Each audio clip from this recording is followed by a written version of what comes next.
son ancrage territorial.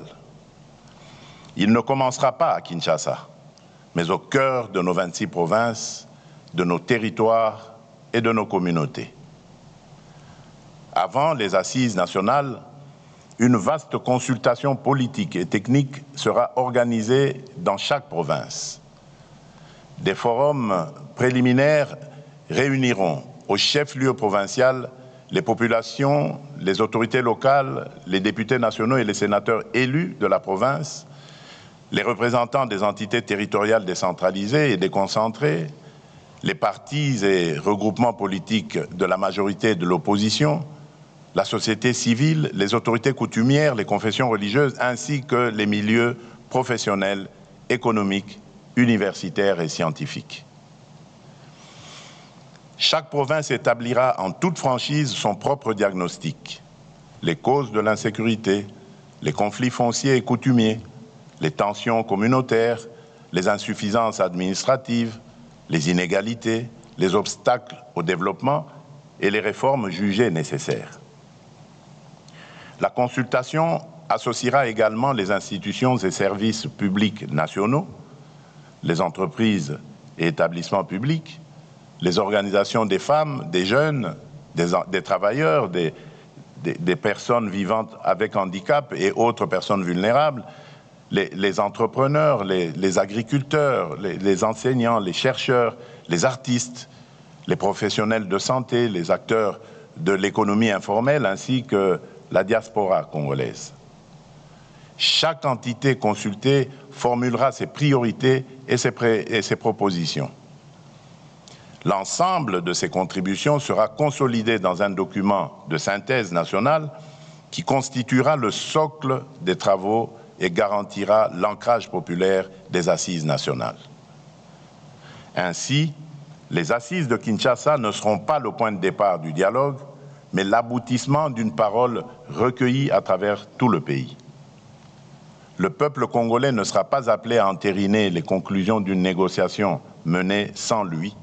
Il sera la source, la conscience et le véritable auteur de ce processus. Les assises nationales réuniront des délégués reflétant la diversité politique, institutionnelle, sociale, territoriale et culturelle de la nation. Ce dialogue ne sera la priorité d'aucun parti, d'aucune institution, d'aucune confession religieuse, d'aucune personnalité ni d'aucune majorité politique. Il garantira une parole libre, contradictoire et responsable dans le respect de la Constitution, des lois de la République et de l'intérêt national. Telle sera sa différence. Une différence de méthode, d'ancrage et de nature. Toutefois, l'inclusivité ne signifie ni l'effacement des principes, ni la confusion des responsabilités. Nul ne sera exclu en raison de ses opinions, de ses critiques, de son appartenance politique, de son origine provinciale, de sa langue, de son ethnie ou de sa religion.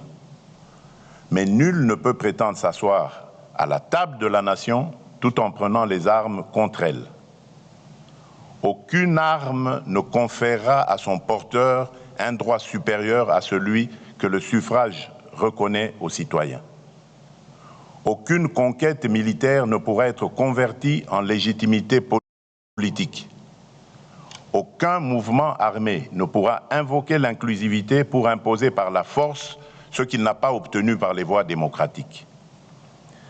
Ne pourront donc pas participer à ce dialogue en qualité de composantes politiques ceux qui, à l'ouverture du processus, combattent par les armes l'ordre constitutionnel, occupent par la force une partie du territoire national, administrent illégalement des entités de la République ou agissent au service d'une puissance étrangère, en l'occurrence le Rwanda.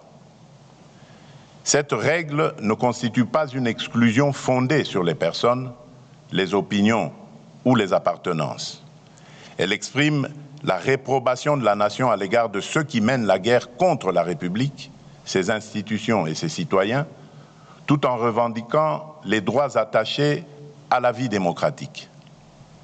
Le processus de Doha demeure le cadre approprié pour traiter avec l'AFC M23 des questions relatives à la cessation des hostilités, au désengagement, au cantonnement, au désarmement et aux autres modalités directement liées au conflit.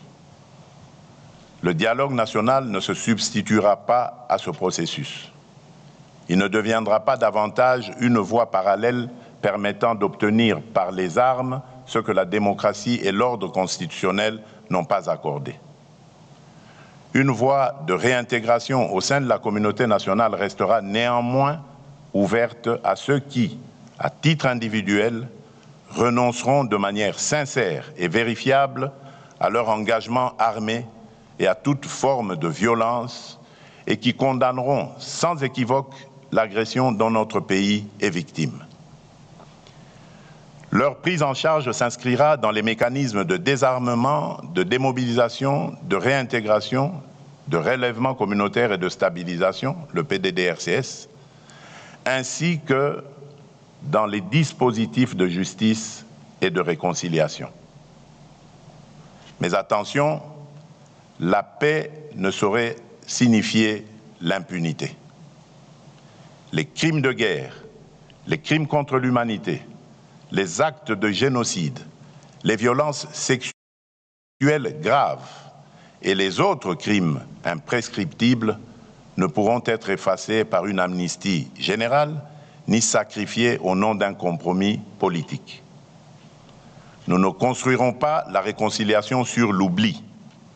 Nous ne laisserons pas davantage la vengeance, la haine ou la peur décider de l'avenir de nos enfants.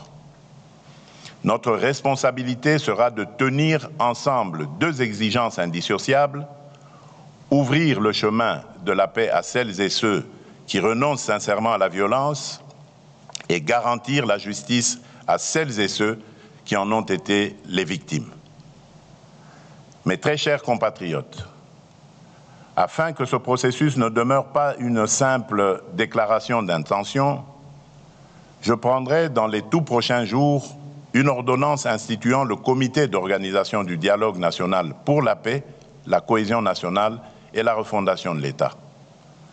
Ce comité sera chargé d'assurer la préparation administrative, matérielle et logistique du dialogue et de veiller à ce que les préalables indispensables à sa bonne tenue soient réunis. À l'issue de ces travaux, il me soumettra un rapport préliminaire présentant ses conclusions et ses recommandations. Sur la base de ce rapport, je signerai une autre ordonnance convoquant le dialogue national. Celle-ci, donc cette ordonnance, en fixera les principes et directeurs, les principales étapes